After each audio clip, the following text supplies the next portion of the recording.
Bonjour Joël. Bonjour Élodie. Merci d'être là, de prendre un peu de temps pour nous, pour cette émission essentielle, l'émission du diocèse de Nevers, qui nous font découvrir en fait des acteurs de la vie de l'Église locale. Alors aujourd'hui, nous allons parler d'un sujet qui concerne particulièrement notre diocèse, puisque nous allons parler de la ruralité. Alors dans la Nièvre, les territoires ruraux occupent beaucoup de place. Mais ces territoires quand même évoluent, le monde agricole évolue, de nouvelles personnes arrivent, les villages changent. Et en fait, on voudrait se poser cette question, quelle présence de l'Église aujourd'hui dans le monde rural? Alors c'est pour ça qu'on t'a invité, Joël, Ok. puisque tu es responsable du service diocésain pour la ruralité, la mission rurale. Mais avant de commencer, est-ce que tu pourrais nous dire d'où tu viens, ce que tu as fait avant de prendre cette mission pour qu'on comprenne ce cheminement? Eh bien oui, je suis très marqué par le rural puisque je suis né à la campagne près du Mont-Saint-Michel. Mes parents étaient de modestes agriculteurs, 5 hectares, 5 vaches, et j'ai 5 frères et sœurs, donc ça donne une idée un petit peu de mon vécu en milieu rural dans ma jeunesse. Mais ça ne m'a pas empêché de très rapidement accéder à des études en lycée agricole. Oui. Bon, j'en ai fait plusieurs. Une école d'ingénieur à Dijon. Et puis à la sortie de cette école d'ingénieur, il se trouve que j'ai rencontré Marie-Pierre qui était nivernaise. Et donc, eh bien, par alliance, je suis devenu nivernais et j'y suis resté toute ma carrière professionnelle et toute ma vie. Voilà. Alors je peux ajouter que Ouais, j'ai travaillé 3 ans au lycée agricole ouais, comme enseignant à Magny-Cours, quand c'était encore à Magny-Cours. Et ensuite, j'ai travaillé tout le reste de ma carrière à la Chambre d'agriculture de la Nièvre, où j'ai eu des activités en matière de formation, l'aide au conseil, le développement local et l'urbanisme. Voilà. Et donc, quelque chose qui m'a complètement inséré au quotidien dans la vie du monde rural. Ça fait partie de mon ADN, si je puis dire. ouais. Qu'est-ce que c'est la mission rurale? Quelle est sa raison d'être dans le diocèse? Alors, la mission rurale, à l'origine, le comité diocésain pour la ruralité, il a été créé à l'initiative de Monseigneur Braque de la Perrière en 2022, à l'issue de la rencontre nationale Terre d'Espérance à Notre-Dame-de-Galor. Ouais. Terre d'Espérance, c'était l'objectif était de montrer que l'Église était présente en milieu rural, Mhm. qu'il y avait des acteurs dans le milieu rural et qu'il était important que ceux-ci puissent se rencontrer, partager et vivre des choses ensemble. C'était l'objectif et la richesse de Terre d'Espérance. Il se trouve que dans notre diocèse, une personne y est allée, c'est Thérèse Aubry de Corbigny. Moi, je n'avais pas pu y aller. Et donc, c'est à suite de Terre d'Espérance qu'on a construit ce comité diocésain pour la ruralité et puis qu'on a lancé nos activités. Après, donc, Terre d'Espérance, vous vous êtes dit, ben, il faut faire quelque chose. Et c'est quoi ce quelque chose? Comment est-ce que, enfin, qu'est-ce que ça vous a apporté? Quelles réflexions ont été menées? Et vers quoi vous avez tendu du coup? Alors, il s'agissait pour nous de confirmer ce qui est le cas un peu partout dans les diocèses, c'est que l'Église est présente en milieu rural, Ouais. mais souvent d'une manière un peu effacée et discrète, peut-être un peu moins dans notre diocèse où le rural est hyper dominant. La dimension urbaine se résume principalement à Nevers, Mhm. mais être présent dans le milieu rural, il fallait encore peut-être en connaître les contours. C'était quoi être présent en milieu rural, comment ça se passait. Et donc nous avons souhaité très rapidement rencontrer des acteurs du milieu rural, acteurs de l'Église ou pas, et voir un petit peu ce qu'ils faisaient, comment ils étaient engagés, et s'ils étaient engagés en Église, quelle était leur présence au milieu rural au nom de l'Église. Voilà. Du coup, vous êtes allé à la rencontre à la rencontre des acteurs, donc à la rencontre des Voilà. agriculteurs, à la rencontre des personnes qui travaillent pour l'agriculture. Voilà. Donc on a rencontré, alors on est beaucoup orienté sur le monde agricole, Oui. mais pas seulement, heureusement. Et on a donc rencontré alors, des agriculteurs engagés, Mhm. engagés, bon, travaillant sur la ferme, bien sûr, engagés dans la vie associative, engagés au niveau des mairies, par exemple aussi, et aussi engagés en église. Certains étant engagés sur l'ensemble des registres, quoi, voilà. Okay. Et on s'aperçoit que ces personnes sont d'une richesse assez extraordinaire et qu'elles donnent beaucoup d'elles-mêmes au service de la société et en particulier de l'Église. Et elles sont présence de l'Église au cœur du monde rural. Voilà. Oui. Alors, est-ce que tu aurais une anecdote, enfin, tu vois, une personne voilà, dont tu te souviens et qui t'a le plus marqué? Je dirais ce serait, je pense à Blandine Decamps que nous avons rencontrée à Entrain au printemps dernier. Blandine, elle est mariée, mère de famille, agricultrice, élue locale, engagée au niveau de la paroisse en catéchèse. Et c'est quelqu'un qui est en permanence au service des autres. Oui. Voilà. Et je trouve que c'est un très beau témoignage, bien sûr au cœur de l'Église, mais également au cœur de sa commune et dans l'environnement dans lequel elle vit. Elle rayonne sa foi au quotidien, quoi. Oui, excellent. Du coup, quand on parle du monde agricole, évidemment, enfin du monde rural, on pense aux agriculteurs, mais enfin, le monde rural, c'est beaucoup plus divers que ça. Comment est-ce que tu vois que nos campagnes ont évolué ces dernières années? Est-ce que ça évolue vraiment ou est-ce que tu dis Alors bah non, les campagnes évoluent. Bon, on est touché par la diminution du nombre d'agriculteurs, comme partout en France. Voilà. Le profil des agriculteurs et des exploitations agricoles évolue aussi. Il y a les exploitations qu'on peut dire conventionnelles, mais il y a également pas mal d'exploitations beaucoup plus modestes, en surface en particulier, qui se sont orientées vers l'agriculture biologique. Et d'une manière générale, un certain nombre d'exploitations se sont aussi orientées vers vers de la vente directe, par exemple, de la transformation et de la vente directe. Et c'est quelque chose qui modifie assez le métier de l'agriculteur parce qu'en fait, il se trouve à accueillir sur son exploitation, à parler de son métier, à parler de ses produits.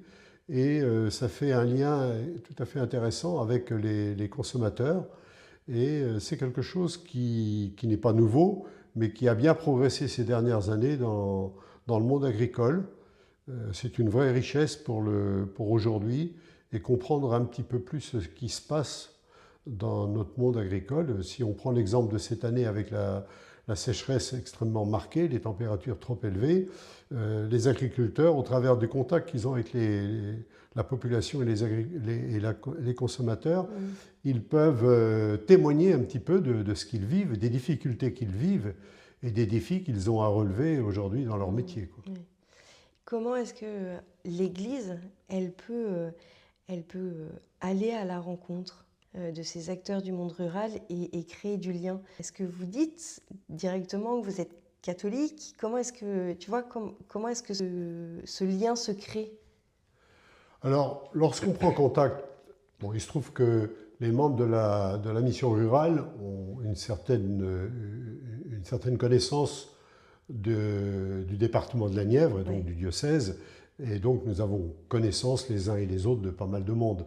Et quand on contacte les personnes pour aller les rencontrer, on dit très explicitement qu'on qu'on est membre de la mission rurale du diocèse et qu'on souhaiterait les rencontrer pour voir ce qu'ils vivent, comment ils vivent, et simplement, d'une manière tout à fait gratuite, les rejoindre là où ils sont, dans le monde où ils sont insérés, quoi. Voilà, ça se fait très naturellement, on n'a jamais de refus.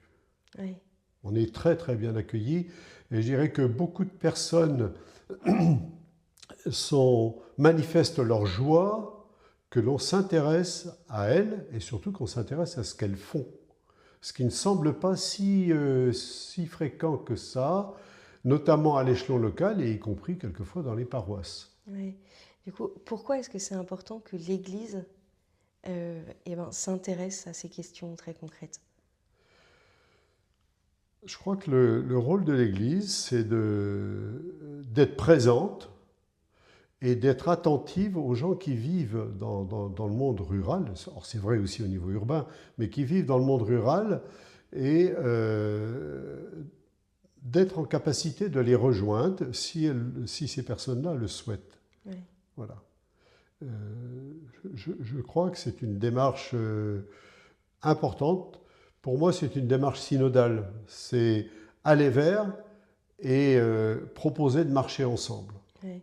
C'est effectivement, en fait, depuis 2024, avec l'arrivée de Monseigneur Drouot, donc il y a eu un petit changement de nom, c'est ça? Oui. C'est-à-dire que le comité du monde rural a changé de nom en mission rurale. Oui. Qu'est-ce que ça a changé? En tout cas, il y avait toujours la notion d'aller vers, mais qu'est-ce que ça signifie ce changement concrètement? Alors, le changement de nom, nous, on l'a très bien accepté à l'initiative de Monseigneur Drouot. Oui. En fait, le comité, ça faisait un petit peu petit groupe, un peu replié sur lui-même. Oui. La mission rurale, eh bien, c'est la mission, c'est-à-dire que c'est vraiment une ouverture vers les autres pour les rejoindre là où ils sont, là où ils vivent. Et c'est déjà ce qu'on faisait, mais je dirais que c'était pas suffisamment explicite. Et là maintenant, c'est clairement la mission rurale porte une mission au titre du diocèse et essaye de l'assurer de son mieux avec ses 9 membres. Alors Joël, en fait, dans la mission rurale, tu n'es pas seul. Il y a qui dans ton équipe? Voilà. Alors, dans la mission rurale, nous sommes 9 et il y a en particulier 3 couples très différents. Il y a Catherine et Yves qui sont sur Moulins-en-Gilbert et qui sont récemment arrivés dans la Nièvre. Ils sont beaucoup engagés en église et en particulier dans la catéchèse, KitKat à Moulins-en-Gilbert en particulier. Il y a Alain et Marie-Neige, Alain et diacre, ils sont arrivés depuis quelques années sur Lucenay-les-Aix. Et là aussi, leur vécu de couple, leur vécu nous apporte beaucoup. Marie-Neige a été assistante sociale. Et puis, Marie-Pierre, mon épouse, elle était enseignante, a toujours vécu dans la Nièvre. Et la place des femmes est quelque chose d'important dans le milieu rural. Moi, je peux faire référence à une association qui s'appelait Actrices Nivernaises, que nous avions accompagnée au niveau de la Chambre d'agriculture et qui mettait en valeur qui mettait en valeur le rôle des femmes et la promotion des femmes dans le monde rural et dans le monde agricole en particulier. Et c'était vraiment, ça révélait beaucoup de richesses à ce niveau-là. Et il était important qu'on ne passe pas sous les radars la place des femmes dans le monde rural. Alors du coup, il y a effectivement la notion d'aller vers les acteurs du monde rural. Mais est-ce qu'il y a d'autres missions pour votre équipe? Alors, la mission principale, c'est d'aller vers les membres du monde rural. Alors, dans les membres du monde rural, il y a bien sûr les agriculteurs, on l'a déjà dit, mais il y a aussi des artisans, ça peut être un boulanger au niveau local. On a rencontré par exemple Gilles Vadreau à Rouy. Ça peut être le maire d'une commune, ça peut être des artisans. Et on a aussi le souci d'essayer d'être présent sur les événements qui peuvent exister dans le monde rural. Malheureusement, on l'est assez peu. Je pense par exemple au commissaire agricole, on l'est assez peu parce que notre vie personnelle, familiale, fait qu'on n'est pas disponible, on est absent au moment où ces comices se déroulent. Mais nous avons eu la joie d'accompagner par exemple le projet d'installation de la Pietà de l'Espérance à Rouy, à l'initiative de l'artiste Anna Alexandra. C'est quelque chose qu'on a eu plaisir à accompagner. Mais on n'est probablement pas en capacité de multiplier ces accompagnements au niveau de notre groupe de la mission rurale. Voilà. C'est-à-dire qu'en fait, il y a des initiatives locales qui se font aussi. Oui. Voilà, et donc du coup, si on reprend l'exemple de la Pietà, c'est une initiative personnelle d'une paroisse que vous essayez d'accompagner le mieux que vous pouvez, en fait. Voilà. C'est ça? Ouais. Monseigneur Drouot nous avait demandé d'accompagner cette initiative, en sachant que l'idée de Pietà de l'Espérance était de rejoindre les agriculteurs, et en particulier ceux qui étaient les plus en difficulté ou en détresse. Et donc on a complètement partagé cette perspective. Voilà. Mais à côté de ça, il existe des initiatives locales pour lesquelles on n'intervient pas, mais qui sont une réalité. Je pense au groupe d'agriculteurs que le Père Sébastien accompagne sur la paroisse Saint-François de Sales à Lusy. Et ça se fait sans nous et ça se fait très bien. Voilà.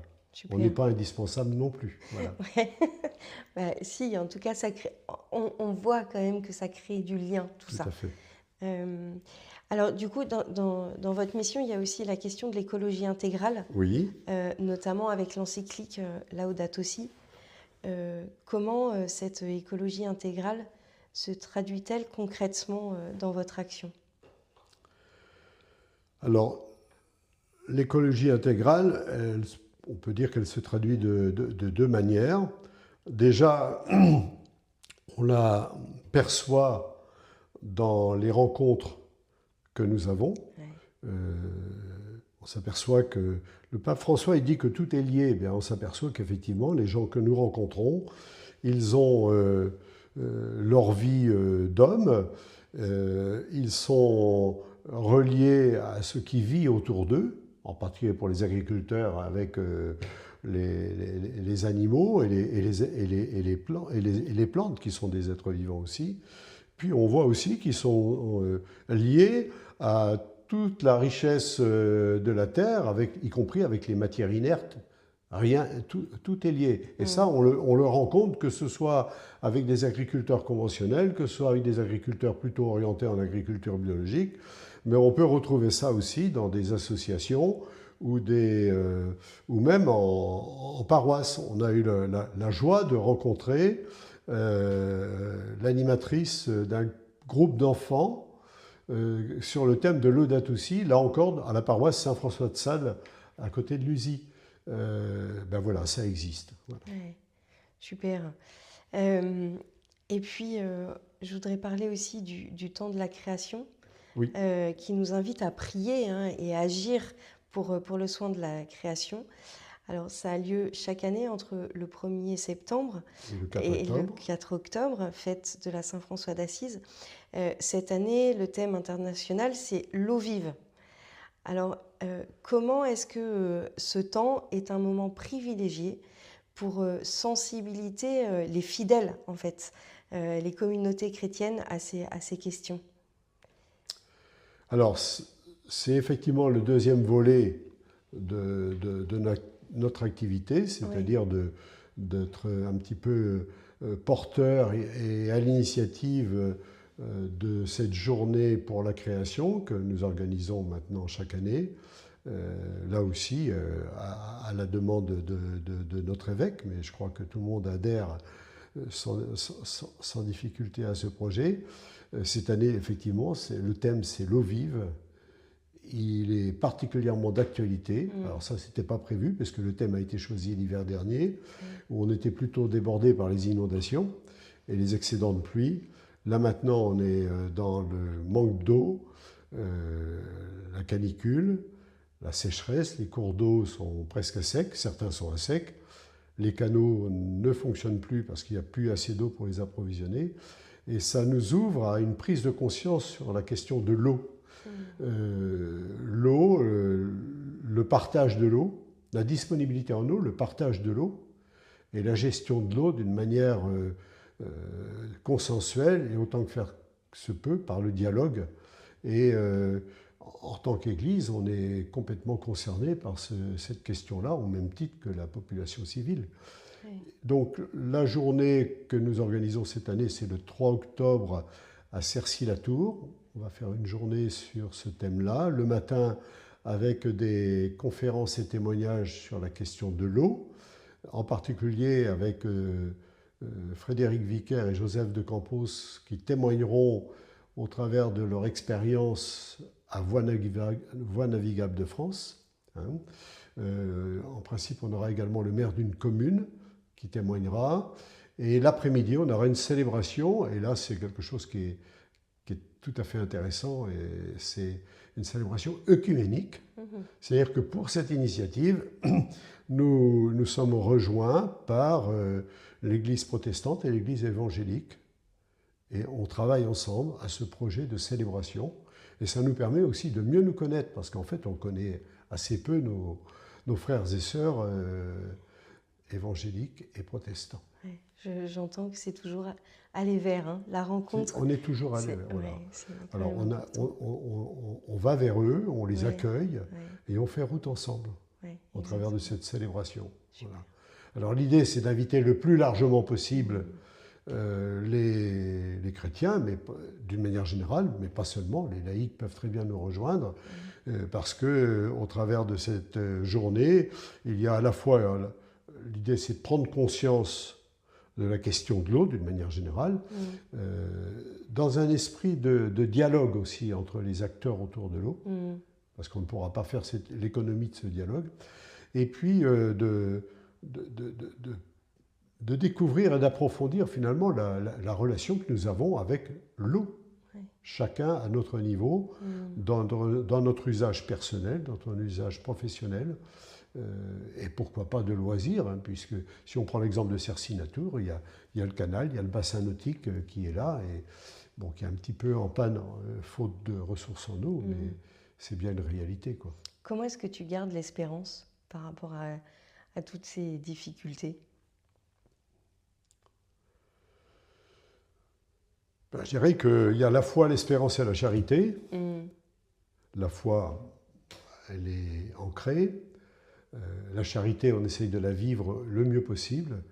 Et effectivement, aujourd'hui, c'est un petit peu un défi que de garder l'espérance au fond du cœur, c'est-à-dire d'essayer de chercher un avenir pour tout le monde. Un avenir qui sera riche, qui sera propice à la vie fraternelle dans notre monde d'aujourd'hui. Voilà. Merci Joël, on comprend bien tous ces enjeux voilà, de la mission. Alors je pose toujours une petite dernière question sur la question de l'essentiel. Alors quel est ton essentiel aujourd'hui ? Ce truc que tu as peut-être un peu plus en profondeur en toi, que tu aimerais nous partager pour que nous aussi, nous puissions grandir en espérance. Alors pour moi, l'essentiel, c'est vrai pour la mission rurale, c'est vrai pour le monde rural, c'est vrai pour tout le monde.